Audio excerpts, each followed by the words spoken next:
खबरों के निष्पक्ष विश्लेषण के लिए सब्सक्राइब करें Jantantra TV and press the bell icon. Never miss any update. नमस्कार, जनतंत्र टीवी देख रहे हैं आप। आपके साथ मैं हूं अंशु पवार। रुक करेंगे नॉनस्टॉप खबरों की ओर। कोरोना संकट और लॉकडाउन को लेकर प्रधानमंत्री नरेंद्र मोदी की अध्यक्षता में एक अहम बैठक हुई। बैठक में गृह मंत्री अमित शाह, रेल मंत्री पीयूष गोयल, वित्त मंत्री निर्मला सीतारमण, सीडीएस जनरल विपिन रावत समेत कई बड़े अधिकारी मौजूद रहे। कोरोना वॉरियर्स को धन्यवाद देने के लिए देश के सशस्त्र बल फ्लाई पास्ट करेंगे। Chief of defence staff general Vipin Rawat ने प्रेस कॉन्फ्रेंस में दी जानकारी। जनरल विपिन रावत ने कहा कि पूरी दुनिया कोरोना से लड़ रही है। सेना की तरफ से कोरोना के खिलाफ डंडेवारों का धन्यवाद।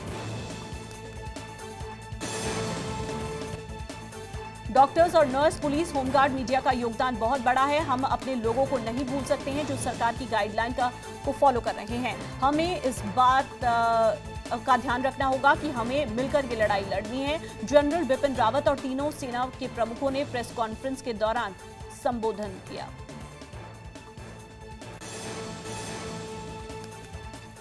जनरल रावत ने कहा कि एकजुटता दिखाने के लिए 3 मई को एयरफोर्स श्रीनगर से तिरुवनंतपुरम तक फ्लाई पास्ट किया जाएगा। नौसेना समुद्र में फॉर्मेशन करेगी, सेना माउंटेन बाउंड डिस्प्ले करेगी। उन्होंने ये भी कहा कि देशवासियों ने एकजुटता दिखाई है।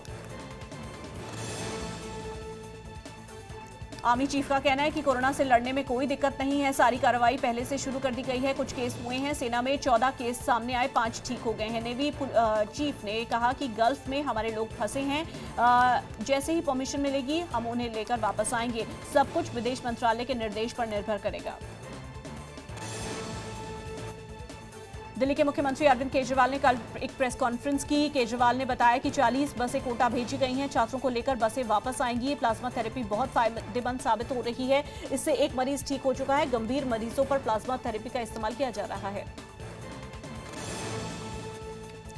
महाराष्ट्र के मुख्यमंत्री उद्धव ठाकरे की कुर्सी पर मंडरा रहा खतरा खत्म होता नजर आ रहा है। चुनाव आयोग ने राज्य में विधान परिषद चुनाव कराने का फैसला ले लिया है। जल्द ही अधिसूचना जारी कर दी जाएगी। 21 दिनों के अंदर चुनाव को संपन्न करा लिया जाएगा। 21 मई को होगा चुनाव। उत्तर प्रदेश के मुख्यमंत्री योगी आदित्यनाथ ने बड़ा फैसला लिया है। सीएम योगी ने भरण पोषण भत्ते की दूसरी किश्त जारी की। जिनका राशन कार्ड नहीं है उन्हें भी दिया जाएगा खाना। बिना कटौती के कर्मचारियों का वेतन दिया जाएगा। गरीबों और मजदूरों के साथ खड़ी है सरकार। लॉकडाउन की वजह से दूसरे राज्यों में फंसे लोगों को लाने के लिए केंद्र सरकार ने मंजूरी दे दी है। कई राज्यों की सरकारें अपने लोगों को लाने की दिशा में काम कर रही है। आरएलएसपी के राष्ट्रीय अध्यक्ष उपेंद्र कुशवाहा ने चेतावनी दी और कहा कि अगर सरकार 3 मई तक मजदूरों और छात्रों को वापस नहीं बुलाती है तो आंदोलन किया जाएगा। कांग्रेस ने अलग अलग राज्यों में फंसे प्रवासी मजदूरों को घर भेजने की व्यवस्था करने से जुड़े केंद्र के निर्देश को तुगलकी फरमान करार देते हुए आरोप लगाया कि नरेंद्र मोदी सरकार ने श्रमिकों के साथ क्रूर मजाक किया है, उन्हें उनके हाल पर छोड़ दिया है। पार्टी प्रवक्ता अभिषेक मनु सिंघवी ने मजदूरों को वित्तीय सहायता देने का भी केंद्र से अनुरोध किया। उन्होंने वीडियो लिंक के माध्यम से कहा कि 29 अप्रैल को जारी केंद्र के आदेश में प्रवासी श्रमिकों को उनके घर भेजने की अनुमति दी गई है।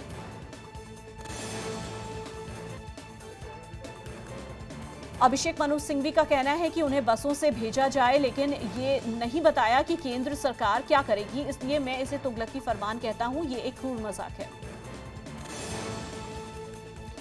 मध्य प्रदेश में शिवराज मंत्रिमंडल के विस्तार को लेकर अटकलें तेज हो गई हैं। दूसरे विस्तार में 22 मंत्रियों को शपथ दिलाई जा सकती है। इस बीच मुख्यमंत्री शिवराज सिंह चौहान ने राजभवन जाकर राज्यपाल लालजी टंडन से मुलाकात की। दोनों के बीच मंत्रिमंडल विस्तार को लेकर चर्चा हुई। इसके साथ ही सीएम ने राज्यपाल को प्रदेश में कोरोना को लेकर सरकार के प्रयासों के बारे में भी जानकारी दी। संभावना है कि 5 मई को मंत्रिमंडल का विस्तार किया जा सकता है।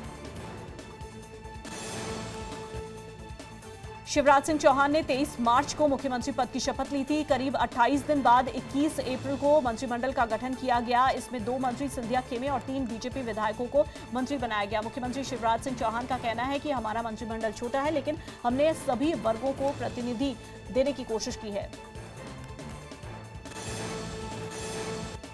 उत्तराखंड के प्रवासी श्रमिकों को लाने के लिए उत्तराखंड सरकार ने रणनीति बना ली है। त्रिवेंद्र सिंह रावत का कहना है कि बीते 24 घंटे में 86,000 लोगों का रजिस्ट्रेशन हुआ है। दिल्ली से देहरादून हल्द्वानी के लिए 2 ट्रेन चलेंगी। पहली ट्रेन चंडीगढ़ से देहरादून और दूसरी ट्रेन लखनऊ से देहरादून और हल्द्वानी अलग अलग ट्रेन चलाने समेत 12 ट्रेन चलाने के लिए केंद्र सरकार से मांग की गई है।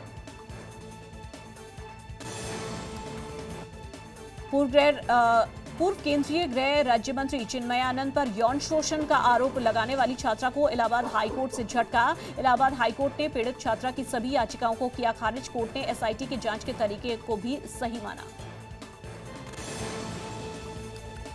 झारखंड के मुख्यमंत्री हेमंत सोरेन हाटिया रेलवे स्टेशन पर पहुंचे। मौके पर मौजूद वरीय पदाधिकारियों से मुख्यमंत्री ने व्यवस्थाओं का जायजा लिया। लिंगपल्ली से 1176 मजदूर स्पेशल ट्रेन से हटिया स्टेशन पहुंचे थे। झारखंड सरकार ने तेलंगाना के लिंगमपल्ली से मजदूरों के हटिया लाए जाने पर हंगामा और आपाधापी हो सकती है, ऐसी आशंका थी। इनके लाए जाने के विरोध की भी संभावना जताई जा रही थी। इसी को लेकर रांची पुलिस अलर्ट मोड में नजर आई। हटिया स्टेशन के चारों ओर बैरिकेडिंग देखने को मिली। हटिया रेलवे स्टेशन में रांची पुलिस प्रशासन सुरक्षा व्यवस्था को पुख्ता करने में जुटा हुआ है। पार्किंग स्थल, प्रवेश मार्ग पर सघन चौकसी का विशेष ध्यान दिया जा रहा है। बिहार के बाहर फंसे कामगारों और छात्रों को अपने प्रदेश में लाने को लेकर सियासत लगातार गर्माती जा रही है। लॉकडाउन के बीच आरजेडी के नेता और कार्यकर्ता सरकार के खिलाफ अनशन पर बैठे। अनशन का ये कार्यक्रम लॉकडाउन में दिल्ली में फंसे नेता प्रतिपक्ष तेजस्वी यादव ने अपने ट्विटर के जरिए एक वीडियो में साझा किया। झारखंड में प्रवासी मजदूरों की वापसी के बाद बिहार में भी मजदूरों को वापस बुलाने की मांग तेज हो गई है। पूर्व सांसद पप्पू यादव ने नीतीश सरकार पर हमला बोला। पप्पू यादव ने कहा कि पहले नीतीश कुमार कहते थे कि लॉकडाउन में प्रवासियों को बुलाना लॉकडाउन नियमों का उल्लंघन है। अब केंद्र सरकार ने इस नियम में छूट दे दी है, फिर क्यों नीतीश सरकार मजदूरों को नहीं बुलाना चाहती। झारखंड में ट्रेन से मजदूरों को आना क्या तय हुआ, इस पर राजनीति शुरू हो गई है। जेडीयू नेता अशोक चौधरी ने बताया कि मजदूरों का आना एक अच्छी बात है। सुधार किया गया है कि बिहार के मजदूरों को सड़क मार्ग से लाना संभव नहीं है। लॉकडाउन गाइडलाइन में बदलाव के बाद प्रवासी मजदूरों और छात्रों को बिहार बुलाने का मामला अब तूल पकड़ता जा रहा है। विपक्ष ने सरकार के ढुलमुल रवैये पर सवाल खड़े किए। राष्ट्रीय प्रवक्ता दानिश रिजवान का कहना है कि जिस तरह झारखंड सरकार ने केंद्र सरकार और तेलंगाना सरकार से बातचीत कर स्पेशल ट्रेन से अपने मजदूरों को वापस बुलाने का फैसला लिया है, उसी तरह से बिहार सरकार को भी ऐसे ही कदम उठाने चाहिए। महानिदेशक अपराध और कानून व्यवस्था अशोक कुमार ने जानकारी दी कि प्रशासन और पुलिस के सामने प्रस्तुत न होने पर हरिद्वार में 8 और लोगों के विरुद्ध हत्या के प्रयास के अंतर्गत मुकदमा दर्ज किया गया है। अब तक प्रदेश में कुल 16 व्यक्तियों पर हत्या के प्रयास के तहत 8 मुकदमे दर्ज किए जा चुके हैं। केंद्र सरकार के निर्देश के बाद राज्य सरकारों ने प्रवासी मजदूरों को बुलाने का सिलसिला शुरू कर दिया है। सीएम अशोक गहलोत ने अधिकारियों को निर्देश दिए कि प्रदेश में करीब 10 लाख प्रवासियों और श्रमिकों ने अपने घर पहुंचने के लिए रजिस्ट्रेशन कराया है। इनमें से करीब 70% संख्या राजस्थान आने वालों की है।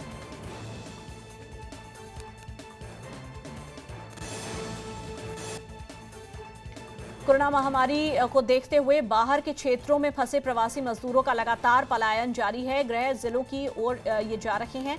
ऐसा ही एक नज़ारा कटिहार में देखने को मिला, जब 13 मोटरसाइकिलों पर सवार होकर करीब 30 से 35 लोग गुड़गांव हरियाणा से दूसरे क्षेत्रों होते हुए कटिहार पहुंचे। कटिहार पहुंचने पर स्थानीय लोगों ने जब इन मोटरसाइकिल का जत्था देखा तो उनसे पूछताछ की गई और उसके बाद इन्हें जाने की इजाजत दी गई। आरोग्य सेतु ऐप से संबंधित फैसलों में गृह मंत्रालय का कहना है कि कंटेनमेंट जोन में रहने वाले सभी लोगों के फोन में ये ऐप इंस्टॉल होना अनिवार्य है। निजी और सार्वजनिक क्षेत्र की सभी कंपनियों के लिए आरोग्य सेतु ऐप को इंस्टॉल करवाना अनिवार्य कर दिया गया है। ये संबंधित कंपनी के प्रमुख की जिम्मेदारी होगी कि 100% कर्मचारियों के फोन में ये ऐप हो। कोरोना से निपटने के लिए हरियाणा सरकार ने एक और बड़ा कदम उठाया है। फरीदाबाद के बाद अब गुरुग्राम बॉर्डर को सील करने का फैसला लिया गया है। सिर्फ उन्हीं लोगों को आने जाने की इजाजत होगी जिनके पास गृह मंत्रालय की तरफ से जारी किया गया पास होगा। लॉकडाउन की वजह से देश के अलग अलग हिस्सों में फंसे हुए लाखों मजदूरों को घर लाने का काम शुरू कर दिया गया है। केंद्रीय गृह मंत्रालय की इजाजत मिलने के बाद अलग अलग सरकारें अपने राज्य के मजदूरों को वापस लाने के लिए जुट गई हैं। तेलंगाना के लिंगमपल्ली में फंसे मजदूरों को लाने के लिए एक स्पेशल ट्रेन की व्यवस्था की गई जो झारखंड पहुंचेगी।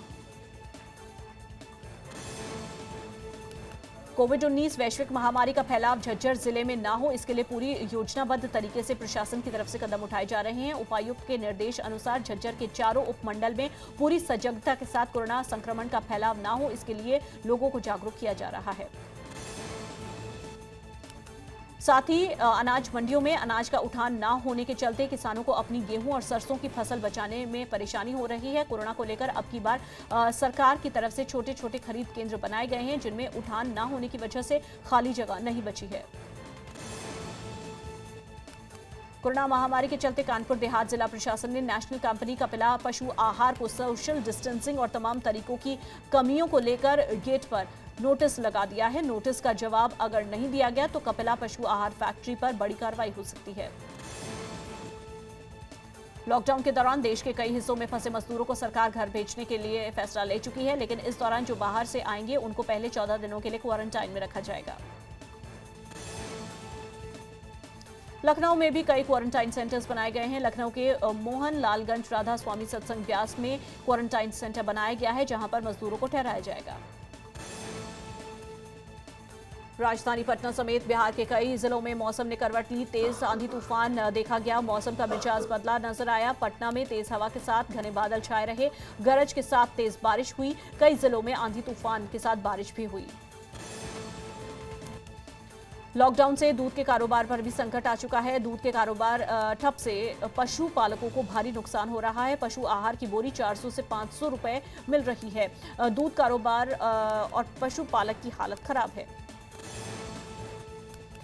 देश की दिग्गज आईटी कंपनी इन्फोसिस के फाउंडर एन नारायण मूर्ति का बड़ा बयान सामने आया है। इन्फोसिस के फाउंडर का मानना है कि अगर लॉकडाउन 3 मई के बाद भी जारी रहता है तो कोरोना वायरस की बजाय ज्यादातर मौतें भूख से होंगी।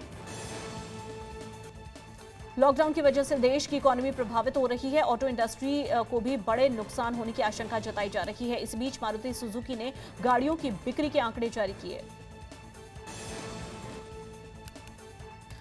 मारुति सुजुकी के आंकड़े बताते हैं कि बीते महीने घरेलू बाजार में मारुति सुजुकी की एक भी गाड़ी नहीं बिकी। ऐसा पहली बार हुआ है कि अप्रैल में मारुति सुजुकी ने एक भी गाड़ी नहीं बेची।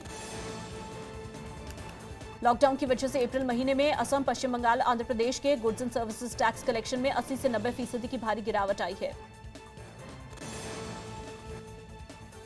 केंद्र का भी अप्रैल महीने का कलेक्शन 45,000 से 50,000 करोड़ रुपए रह सकता है, जबकि पहले ये एक महीने में करीब 1 लाख करोड़ रुपए होता था। खबरों के निष्पक्ष विश्लेषण के लिए सब्सक्राइब करें Jantantra TV and press the bell icon. Never miss any update.